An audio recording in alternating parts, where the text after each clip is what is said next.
Letters from a Friend at the End of the World. Chapter 15. Crossing the Chasm. Trixie's hooves were perched precariously on the edge of the chasm as she craned her neck out as far as she could. At the edge of her vision, still somewhat obscured by the snowfall, she could make out the far side of the rift. It seemed impossibly far away, but still paled in comparison to how far down the chasm stretched. The rocky face of the cliff walls were jagged and sharp and covered in icy snow. They seemed to disappear in the blackness as they went down, creating an abysmal look that made the fissure feel endless. She kicked a loose piece of rock off the wall and watched it as it tumbled through the air and into the void. She lay down on the ground with her head sticking out into the chasm and listened intently, straining her ears to hear a sound that never came. As she carefully stood up, Trixie brushed the snow from her coat. "How far down does it go?" Polaris and Astrid stood next to her, both peering over the edge as well. Polaris was about to answer, but Corona, who was standing behind her, beat him to it. "Don't know. No one does." He paused as he walked up on Trixie's right side. He glanced sidelong at her, and then across the chasm. "I've heard it goes all the way down to Tartarus itself. Of course, that's probably just an old pony's tale." He took a few steps back from the edge and looked at Trixie, scratching his chin. "No, if I had to guess, I'd say it's at least 20 miles deep, maybe more. Some ponies around here just call it the Black." Leaning over the edge, he chuckled lightly under his breath as he gazed downwards. Shooting a quick glance at Trixie, he said, "I guess you can see why." She didn't answer. Frowning slightly, he kicked at the snow, sending thousands of snowflakes over the edge. He watched as they drifted down and were consumed by the Black. Astrid let out a soft sigh, laying her head against Polaris. Her ears felt cold against the snow in his mane, but it didn't bother her. She nuzzled him, saying, "I'm glad we made it safely here at the very least. With everything that's happened, it's a bit of a miracle we're all here in one piece, and," she said, looking over to Corona, "we have to thank you for at least part of it." She smiled warmly at him. He returned the smile, noting that Trixie was still staring into the abyss silently. Then, crinkling her nose and turning up to the cliff edge, she said, "But I'm curious, how do we actually get across? There doesn't seem to be any way across." Polaris chuckled quietly. "Huh, I forgot this is your first time crossing the frozen chasm." He cleared his throat. "Well, let's see." He tapped his chin thoughtfully. "If I remember right, and maybe our friend Corona can confirm, there was a special enchantment put up on this hole, cast by her Celestia herself back in the old days, that lets travelers like ourselves pass. Of course, what I don't remember is how to activate it." Astrid's eyebrows rose as she stared at him. Now, calm down, Astrid. Just because I don't remember it right now doesn't mean I won't eventually." She closed her eyes and shook her head. "Dear, what do you mean you don't remember?" He shrugged. "It's been quite a few years since I've been this way. Can't expect me to remember every detail. Plus," he noted in Corona's direction, "I'm sure this kid knows how." "What if you weren't here? What if—" "It's fine, Miss Astrid," Corona said quickly. "Let's not get hung up on what could have happened, and let's focus on what's going to happen." He shuffled his feet nervously. "Look, we don't have a lot of time to sit around and pass criticisms." He glanced up at the sky, gauging the sun's position. His brow furrowed in concentration. I'd say we have a few more hours of sunlight left, and it takes at least an hour to cross. Once we've reached the other side, it'll be a short hike to Frostvale." He smiled at Trixie, who was now listening intently, her eyes fixed on him. "If all goes well, we should be in the city well before nightfall. You can't see it from here, but on the other side of this gorge is a small hill, and the other side of that is Frostvale." He pointed his hoof out toward the far side of the chasm. Trixie followed his hoof to a seemingly innocuous location that she assumed must be where the hill was located. A combination of snow and wind made it difficult to see any past the far cliff face. She glanced over at Polaris and Astrid, who were staring across the chasm, then back to Corona. "So, we'll be there tonight, right?" He nodded. "Good." She allowed herself a small smile. He found himself just noticing how pretty her smile was, and was about to say something, but thought better and bit his tongue. Trixie eyed him suspiciously. After a moment, she relaxed her gaze.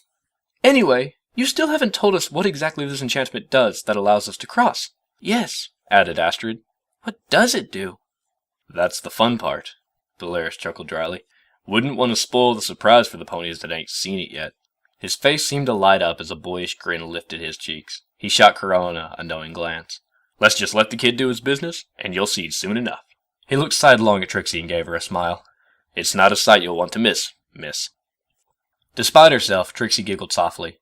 "Then by all means, Corona, carry on." Corona nodded happily, beaming. Alright, let's get started. It's pretty simple, really. You just stand on either side of the chasm, recite a few words, and you're good to go. So, is it the words themselves that activate the spell? Corona rubbed his muzzle with his hoof for a moment, then shrugged. You know, I'm not entirely sure what makes the spell work, but this is how I was taught to do it, so this is how I do it.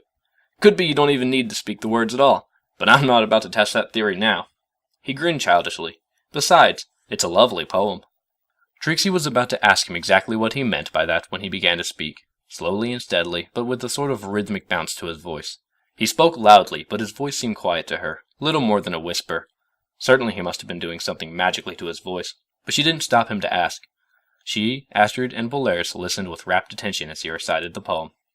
Awake, awake, you sleeping stones, arise up whence you lie. Your time has come, your ancient thrones of slumber now deny. The holy magic of the sun, that in you now does rise, obey its call and do not shun, obey and pave the skies. The humble plea do not disdain, these mountains you divide.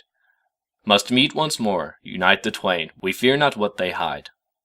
For well we know their hidden power, but we must make a start. So help us cross now at this hour, in danger there is art. As he spoke, his voice echoing like a quiet thunder through the chasm, the jagged cliff face began to crack and split. Huge chunks of gray rock, 20 feet across, peeled themselves from the wall, floating into an ever-growing line that now stretched several hundred feet into the abyss. As Corona continued, the splitting and cracking grew more frequent until it seemed as if the entire wall was going to rip itself out and then lie flat for them. Seconds crept by, and more chunks of smoky gray rock were feeding into the near-complete bridge. The others, transfixed by Corona's delict tones, hadn't noticed the rocks at first, but each came to realize what was happening shortly after it started. Trixie was the first. She broke her gaze on Corona and turned instead to the bridge being formed. She watched as thousands upon thousands of icy rocks coalesced into a narrow bridge, no more than 5 or 6 feet wide, that stretched across the gorge. Despite everything that was happening, the rocks were deathly silent, and the only thing that could be heard was Corona's voice as he neared the end of the poem.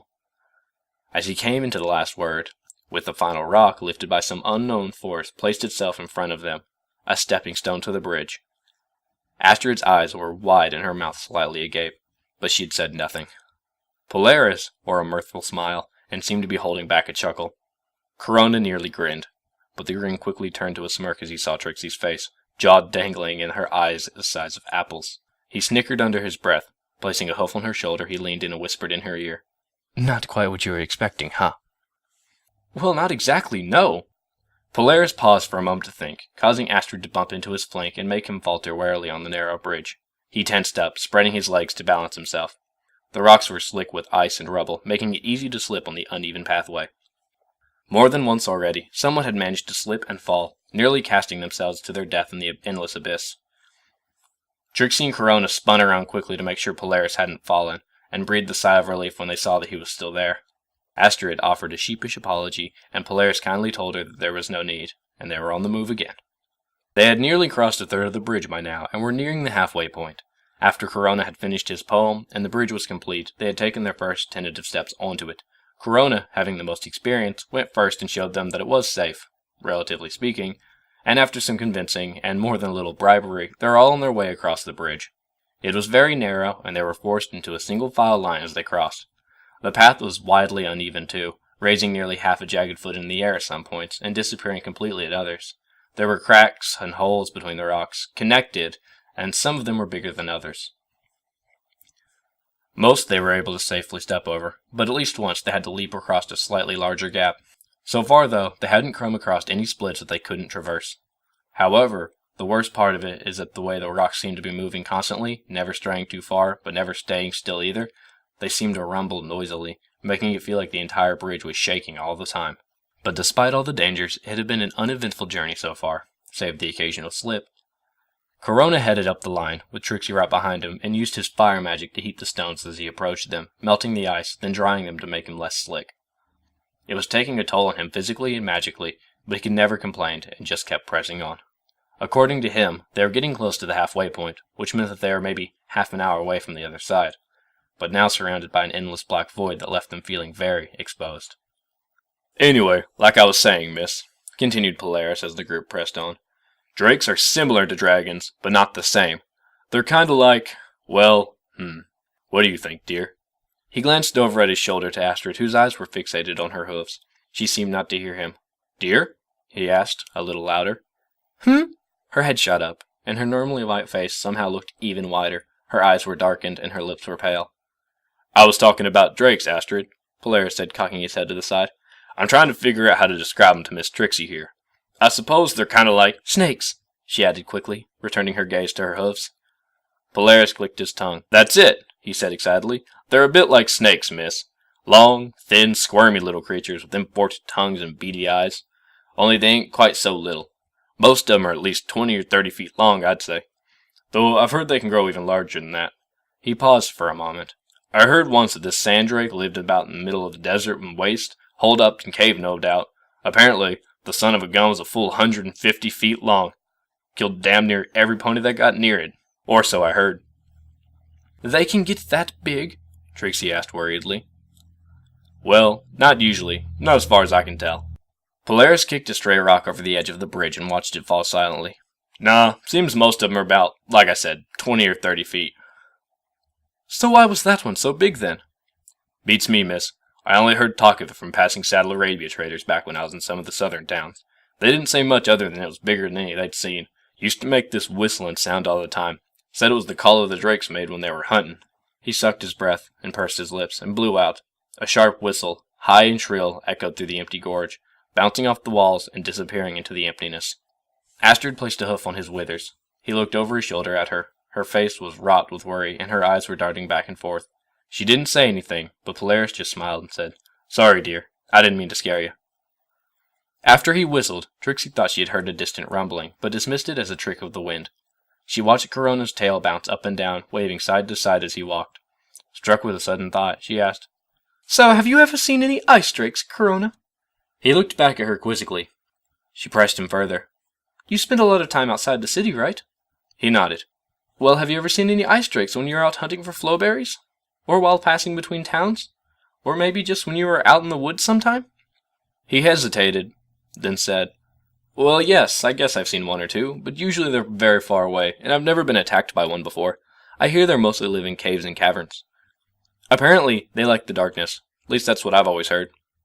He turned his attention back to the melting ice. Anyway, I'm sure we'll be safe, as long as we avoid any dark places. You mean like the one we're crossing right now? Trixie said playfully. Yeah, like the one we're crossing now. For a few more minutes they traveled in silence. Corona's horn alight with fiery magic burned a path across the stones, providing a dim, ambient light. Trixie followed close behind, enjoying the warmth that being close to Corona provided. His horn gave off a dull red glow and a radiant heat that must have felt like a burning coal on top of his head, but he didn't seem to mind. Polaris walked a few feet behind Trixie, a boisterous smile plastered across his face. Despite the wind and snow, every dozen steps or so, he would glance over his shoulder at Astrid and give her a warm smile. She was looking even more pale, and her steps were becoming shaky as they got even further. Eventually, he called for them to stop, and he put his hoof under her chin, lifting her eyes to his. We're halfway there, dear, he said reassuringly as he could. He nuzzled her. Don't worry. We'll be fine. She smiled weakly. I know. It's just this cold is really starting to get to me. She coughed, covering her mouth. And the heights aren't helping either. Her eyes wandered to the edge of the bridge, then squeezed shut. I'll be fine, though. Let's just keep going. Corona and Trixie looked on, trying to find something they could do. Careful to avoid the edges, Trixie approached Astrid. Maybe you should walk behind Corona. He's clearing a path for us, and the magic feels warm when you're next to him. Wrapping her hoof around Astrid's, Trixie pulled her forward. Here, she said, placing her behind Corona. He'll keep you warm. Corona smiled at her, nodding his head. Yep, I'll do my best to warm you up, Miss Astrid. Her quivering lips turned into a tiny smile. Thank you, dear. Now, with Corona still leading, and Astrid following behind, they continued on. Polaris, bringing up the rear, whispered to Trixie. That was mighty kind of you, miss. I'm sure the missus appreciates it. Trixie shook her head. No, it's nothing. You and Astrid have been more kind to me than I deserve. This was the least I could do to repay some small portion of the debt I owe you. Polaris looked affronted. Miss, he said sternly, you don't owe us a thing. You were a poor, lost soul, and we helped you. But we didn't do it because we expected anything. That's just what we decent ponies do. They help each other. His features softened. Don't you think for a second that you owe us any kind of debt, miss. Trixie struggled to find words to respond, eventually settling on, Thank you. I don't know what it would have done without you. He chuckled. Don't count your chickens before they hatch, miss. Last time I checked, we still ain't across this bridge yet. He sighed, letting out a slow whistle. Well, we're getting close, leastways. Trixie thought she heard the same distant rumbling again, but ignored it. Hopefully, we won't run into any more trouble between now and when we get to Frostvale. She looked ahead of her to the other side of the chasm and caught a glimpse of a couple of rocks tumbling into the abyss, presumably have fallen off from the wall. Huh, she said. That's kind of weird. Corona stopped suddenly and turned around. What? What did you see? Trixie eyed him suspiciously, then said slowly. Nothing, it was just a few rocks, that's all. Why? What are you worried about? It's just... He shook his head. Nothing. Never mind. Let's just keep... Miss Astrid! He cried out suddenly, reaching out to catch Astrid as she fell over. Polaris pushed Trixie aside, practically diving over to help Corona catch Astrid. Trixie just stood, paralyzed as the two ponies caught the third moments before she slipped off the edge. Her body was limp and her eyes closed. Polaris was brushing her mane away from her face and hugging her head to his chest. Astrid. Astrid, sweetie, he whispered. Wake up, dear. His eyes began to water as he held her limp form. Corona pulled himself up and dusted himself off. Looking down at Astrid's body, he said, Don't worry, she's just passed out. She'll be fine as long as we can get her to Frostvale quickly. He reached down and helped Polaris stand up, pulling Astrid with him. It's not very far now. She'll be fine. Trust me. He gave Polaris a reassuring pat on the back and smiled at him. Trixie watched helplessly as they hoisted Astrid across Polaris's back and secured her. She was about to say something when she felt the rocks beneath them begin to shake. Pebbles bounced around on the bridge, and chunks began to break away. Ice that still covered the latter portions of the bridge began to crack and split. All three conscious ponies looked around wildly as the stone bridge vibrated more and more violently. Polaris shouted about the din that now filled the air. What's happening? Is the bridge falling apart? Trixie saw at the corner of her eye a dozen or so shapes emerging from the abyss, and a dozen or so more from the holes in the cliffs. She couldn't tell what they were, but whatever it was, there were a lot of them. She pointed to the nearest one. Look! Corona's eyes widened as he saw a figure approaching. He glanced behind him and saw the edge of the cliff. We're almost to the end! We have to run!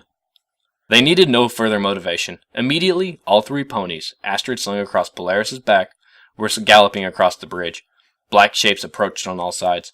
Trixie dared a quick look over her shoulder and saw that the bridge had completely collapsed and was now falling beneath their feet. She spurred herself even faster and looked ahead. Her heart sank as she saw that the bridge had collapsed on that side too and was now crumbling away in front of him. Corona skidded to a stop, slipping on the ice and tumbling over the edge. Polaris tried to stop, but the extra weight sent him careening into the abyss as well. Trixie started to shout. No! She managed to stop just in time for the bridge to collapse beneath her, and she felt the whole world drop from under her hooves. She tumbled helplessly through the air, catching a glimpse of a long and slender, but massive creature as it passed beneath her. In her last moments before she was completely consumed by the darkness, she saw Polaris. Astrid held tightly in his hoofs, and Corona, a little farther away, swept away by one of the lithe creatures. A moment later, she felt herself being squeezed, as if by some giant bird. Then everything went black.